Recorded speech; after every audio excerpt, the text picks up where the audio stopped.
اللہ رب العزت نے انہیں کرکٹ کی دنیا کے اندر بے پناہ کامیابیوں سے نوازا ہے، اور پھر اس کے بعد اللہ رب العزت کے دین کی آبیاری اور تبلیغ و ترویج کے لیے اللہ رب العزت نے انہیں قبول فرمایا ہے، اور یقیناً یہ انتہائی خوش نصیبی اور خوش بختی کی بات ہے۔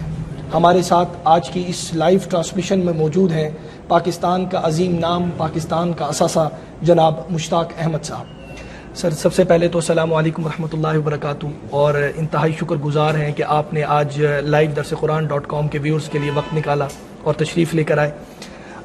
شیخ، آپ سے کچھ تھوڑی سی باتیں ہم کرنا چاہ رہے تھے، اور درس قرآن.com کے ویورز کو ہم آپ کی گفتگو، قیمتی گفتگو سے مستفیض کرنا چاہ رہے تھے۔ مشتاق احمد صاحب، آپ نے زندگی کے دو رخ دیکھے۔ ایک رخ وہ تھا جہاں صبح شام آگے پیچھے لوگ اور بڑی ایک لائف تھی جس کے اندر آپ 5 اسٹار ہوٹلز میں رہنا، آگے پیچھے چلنا، پیسہ، فیم، ہر چیز تھا۔ اور دوسری طرف زندگی کا ایک دوسرا رخ تھا جو کہ یکسر تبدیل تھا، جہاں آپ اللہ کے دین کی تبلیغ کے لیے باہر نکلے، اور بعض اوقات ایسی مساجد میں بھی رہنا پڑا جہاں پھٹی ہوئی چٹائیاں اور سر رکھنے کے لیے آپ کو رات سونے کے لیے تکیہ بھی نہیں ملتا تھا۔ یہ دو مختلف زندگیوں کا آپ کا تجربہ کیسا رہا؟ اپنی لائف میں آپ کیسے محسوس کرتے ہیں؟ اس کے حوالے سے آپ فرمائیں گے۔ بسم اللہ الرحمن الرحیم۔ وعلیکم السلام ورحمۃ اللہ وبرکاتہ۔ اللہ کا لاکھ لاکھ شکر ہے۔ اللہ قرآن میں کہتے ہیں کہ جس سے میں راضی ہوتا ہوں اس کو میں اپنے دین کی سمجھ دیتا ہوں۔ تو یہ جب ہم کھلاڑیوں میں بات پہنچی تو اللہ کا شکر ہے کہ اللہ کا بڑا کرم ہے، یہ تو اللہ کا احسان ہے کہ اللہ نے اپنے دین کے لیے چنا اور اللہ کے راستے میں نکلنے کی توفیق دی، اپنے راستے میں نکلنے کی توفیق عطا فرمائی۔ دیکھیں، قربان جائیں اللہ کی ذات کے اوپر، جو آپ نے کہا کہ فیم، شہرت، عزت، پیسہ، بستر تو ہم خرید سکتے ہیں، نیند نہیں خرید سکتے۔ جی ہاں، نیند تو اللہ ہی دیتے ہیں نا، بالکل بالکل، سکون تو اللہ ہی دیتے ہیں نا۔ بالکل اسی طرح۔ تو جو اللہ سکون دیتا ہے، جو ہمارا مالک اور خالق ہے، اس کے پروٹوکولز کو، اس کے SOPs کو فالو کریں گے تو دنیا بھی بنے گی، آخرت بھی بنے گی۔ یہ اللہ نے بات سمجھائی ہمیں، کیونکہ واقعی آپ کی بات صحیح ہے کہ دنیا کے ایسے رش میں پھنسے ہوئے تھے، ریس میں تھے، جس ریس سے اللہ نے بڑی مہربانی کی ہے، اللہ اس میں استقامت عطا فرمائے۔ ہم نکلے ادھر سے، اور پھر یہ مسجدوں میں آ کے سونا اور اللہ کے دین کی خاطر اپنے گھر کو چھوڑنا، یہ مسلمان کے اوپر، اللہ نے مسلمان کو پیدا اس لیے کیا تھا کہ تم بہترین امت ہو، تم لوگوں کی نفع رسانی کے لیے نکالے گئے ہو، تم لوگوں کو اچھائی کی طرف بلاتے ہو، برائی سے منع کرتے ہو۔ یہ مسلمان کا کام ہے۔ اللہ سبحانہ تعالیٰ فرماتے ہیں قرآن میں، جس کا مفہوم ہے کہ روزی تو ہم آپ کو دیں گے۔ تو اللہ کا شکر، ابھی بھی پاکستان ٹیم کے ساتھ کوچنگ کا ہے، اسائٹمنٹ ہے، دنیا میں ابھی بھی جا کے کوچنگ کرتے ہیں۔ تو اس حلیے کے اوپر اللہ کے نبی صلی اللہ علیہ وسلم کی مبارک زندگی کو لے کے جب ہم نکلتے ہیں تو لوگ بہت خوش ہوتے ہیں، لوگ پوچھتے ہیں، اسپیشلی غیر مسلم بہت پوچھتے ہیں کہ why you wearing this cap, why you having a beard, اور یہ ایسا کیسے ہے۔ مجھے یاد ہے کہ میں ابھی ویسٹ انڈیز سے آ رہا تھا تو میں نے مغرب کی نماز پڑھی جہاز میں، اور عشاء کی نماز جہاز میں پڑھی، تو وہ گورے پہچان گئے، تو گورے وہ تصویریں لینے لگ گئے۔ تو تصویریں لیتے لیتے ایک ایئر ہوسٹس میرے پاس آئی، اور میرے پاس آ کے کہتی ہے کہ آئی لو یور ریلیجن۔ تو میں نے کہا میرے ریلیجن سے کیوں محبت ہے؟ تو کہتی میں ویسے ہوں تو Christian, but why I like Islam very much, اس لیے اسلام کو میں زیادہ پسند کرتی ہوں کہ if I have to find my creator, اگر مجھے اپنے اللہ کو ڈھونڈنا ہے، گاڈ کو ملنا ہے، تو میں چرچ میں جانا پڑتا ہے مجھے۔ And how lucky you guys, تو آپ کتنے مسلمان خوش نصیب ہو کہ آپ جہازوں میں بھی اللہ کو ڈھونڈ لیتے ہیں۔ تو وہ اس نماز کی برکت سے ہم جیسے نکمے لوگ جب نماز پڑھتے ہیں جہازوں میں، اللہ توفیق دیتے ہیں، ایئرپورٹوں پہ، تو اللہ کا بڑا شکر ہے کہ لوگ پھر پوچھتے ہیں۔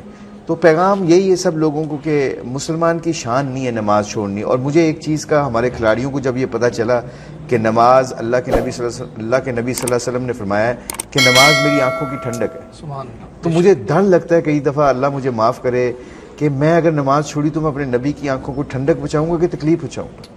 بس اس لیے پھر وہ کرکٹرز کی زندگی بدلنا شروع ہوئی، اور آپ نے دیکھا ہے ماشاءاللہ سارے کھلاڑی اب نماز بھی پڑھتے ہیں، ان کے حلیے بھی بدلنے لگ گئے ہیں، اور ابھی بھی سٹل دنیا میں کام اپنا کر رہے ہیں، کیونکہ دنیا میں رہ کے اللہ کے حکم اور حضور کے طریقوں پہ اگر زندگی گزارے گا، جو عورت اور مرد اللہ کے حکم اور حضور کے طریقوں پہ زندگی گزارے گا، اس کے گھر میں خوشیاں آئیں گی، ان کے بچے بھی تابع دار ہوں گے، ان کی گھروں میں برکتیں اور پھول بھی کھلیں گے انشاءاللہ۔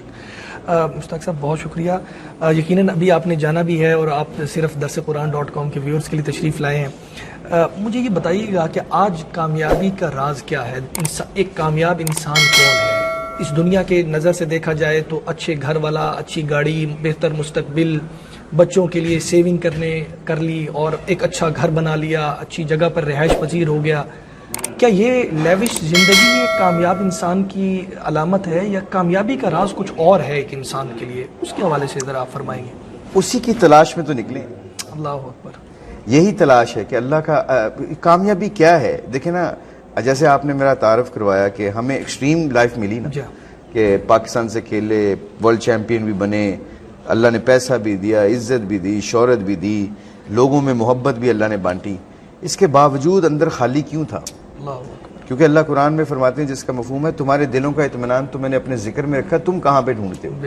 اس کی سب سے بڑی اگزامپل ہے، اگر ہم گاڑی جتنی مرضی مہنگی لے لیں، اگر اس کے شیشے گرمیوں میں کھول کے اے سی کو ٹھنڈا کرنے کی کوشش کریں گے تو گاڑی ٹھنڈی ہوگی.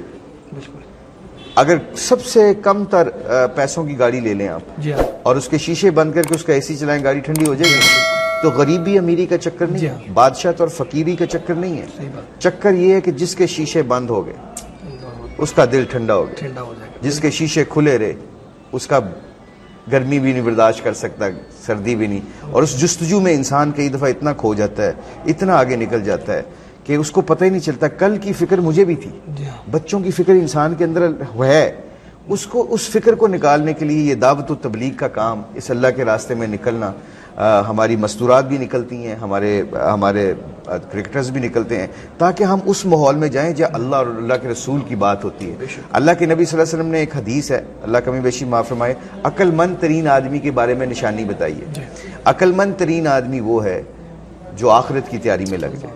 اچھا، میں یہ ڈرتا تھا، یہ ویورز کو بتانا چاہتا ہوں کہ میں ڈرتا تھا کہ یار دنیا چھوڑنی پڑے گی. دنیا نہیں چھوڑنی پڑتی، دنیا کے اندر رہ کے اللہ کے حکم اور حضور کے طریقوں پہ زندگی گزاریں، لوگوں کے ساتھ اچھا معاملات کریں، ماں باپ کی قدر کریں. کل کی فکر ہمارے اختیار میں نہیں ہے. جو مالک آج دے رہا ہے، جو چڑیوں کو، پرندوں کو ہر روز رات کو درختوں کے اوپر سلاتا ہے بغیر ٹیک کے، اور صبح وہ جاتے ہیں اور شام کو اپنا کھانا لے کے آتے ہیں، اور رات کو اللہ ان کو درختوں کے اوپر بغیر ٹیک، بغیر سرانے، بغیر ساری چیزوں کے ان کو سلاتا ہے اور گرنے نہیں دیتا. اپنے نبی کی امت کو گرنے دے گا؟ صرف اللہ کے حکم اور حضور کے طریقوں پہ اپنی زندگی گزارنے لگیں، لوگوں سے محبت کریں، اپنے گھر میں بچوں کی قدر کریں، بچوں کے پاس ٹائم گزاریں. جو عورتیں وہ اپنے خاوندوں کی عزت کریں، جو خاوند ہیں اپنے عورتوں کی عزت کریں. اب میرے نبی کی زندگی میرے گھر میں آئے گی تو خوشیاں آئیں گی. جتنا مرضی پیسہ کما لو، جتنا مرضی کر لو، ہر وقت بندہ افراتفری کا شکار رہے گا، کیونکہ اس زمانے کا اور اس پوری کائنات کا مالک اور خالق اللہ ہے. وہ کہتا ہے اپنے دل کو صاف کر لو، اپنے دل کو صاف کر لو تو وہاں میں بسنا شروع کر دیتا ہوں. اللہ اکبر کبیرہ. شیخ بہت بہت شکریہ. آپ نے بلکہ ابھی آپ کا سفر ہے اور آپ نے درسقرآن.com کے لیے وقت نکالا اور اپنی مصروفیات میں ہمیں وقت دیا. بہت بہت شکریہ. اللہ تعالیٰ آپ کی اس خدمت کو جو آپ دین کی تبلیغ کے لیے کر رہے ہیں، اللہ تعالیٰ اپنی بارگاہ میں قبول و منظور فرمائے، اور اللہ تعالیٰ اسی طرح آپ سے دین کی خدمت اور دین کی تبلیغ کا کام لیتا رہے. بہت بہت شکریہ. جزاک اللہ. خواتین و حضرات، ہمارے ساتھ آج موجود تھے پاکستان کا بڑا نام جناب مشتاق احمد صاحب. یقیناً آپ بھی چاہ رہے ہوں گے کہ ان کی گفتگو مزید ہو سکے، لیکن اس وقت انہوں نے یہاں سے تشریف لے جانا ہے اور انہوں نے ہمیں پھر بھی اس کے باوجود بھی وقت دیا. اللہ رب العزت ہم سب کو دین کی تبلیغ و ترویج کے لیے قبول فرمائے. بہت بہت شکریہ. السلام علیکم ورحمۃ اللہ وبرکاتہ.